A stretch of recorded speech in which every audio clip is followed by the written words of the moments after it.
Okay. All right, all right. Well, yeah, verse 22. These next few verses are very interesting, and you very seldomly hear them talk, but they give us some real interesting clues. Go Mhm. ahead. Genesis 3:21, 22. 22. Mm-hmm. And the Lord God said, the man has now become like one of us, knowing good and evil. Okay, so now the man has become like God in that he thinks and he is presuming to have intimate knowledge of that which is good and evil, which is a sinful state to be in, because the divine prerogative only gives that to God, the author.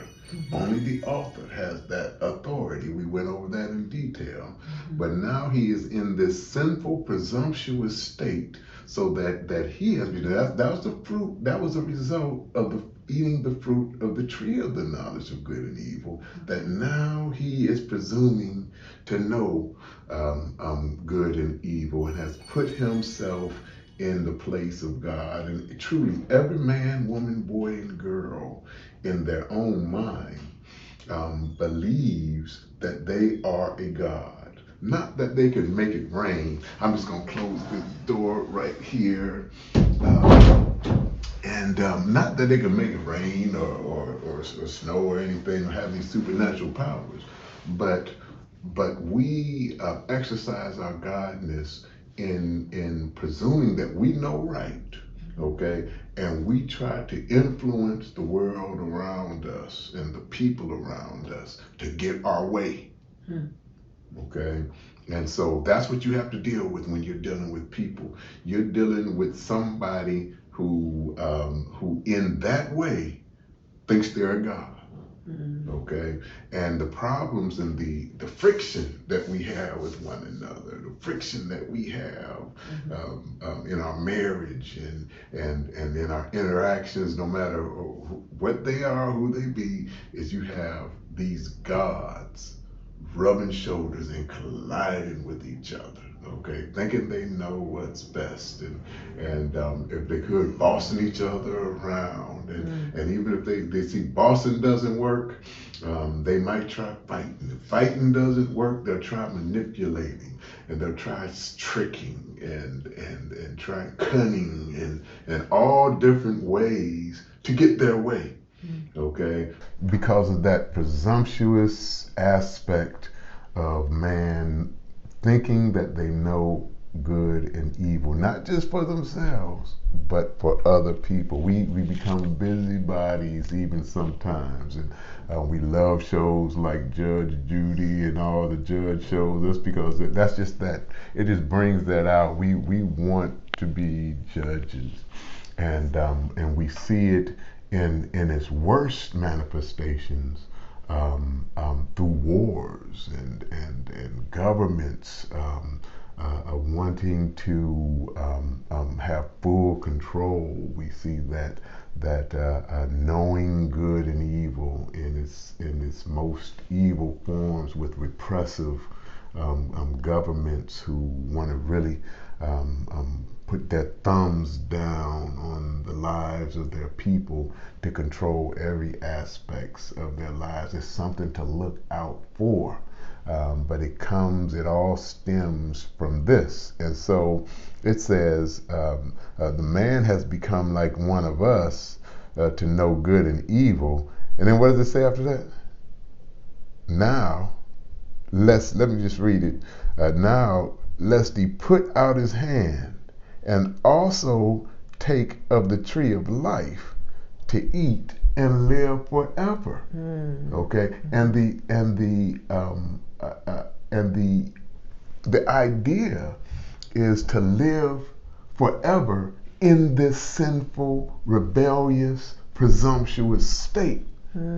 Okay, so before, to eat of the tree of life, that's why it was not prohibited. They could have eaten, and they may have eaten of the tree of life while they were in the garden. I know I would have. That would probably been the first tree I went to get that fruit, so they may have eaten it.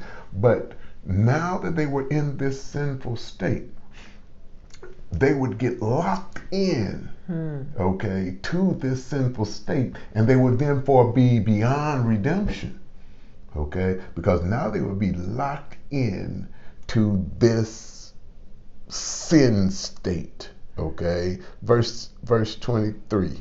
So the Lord God banished him from the Garden of Eden to work the ground from which he had been taken. Okay. Verse 24. After he drove the man out. See, look how he did. He sent him out, and then it says he drove him out. You know, and so I don't know what that meant, but it sounds like he went out kicking and screaming. You know, it sounded like this was not a just a necessarily even a peaceful thing. Okay, that he didn't want to go. He didn't want to leave the garden. The garden was beautiful. The garden was a connection to paradise. Okay, but he drove him out to the harsh world, the world that needed initial cultivating.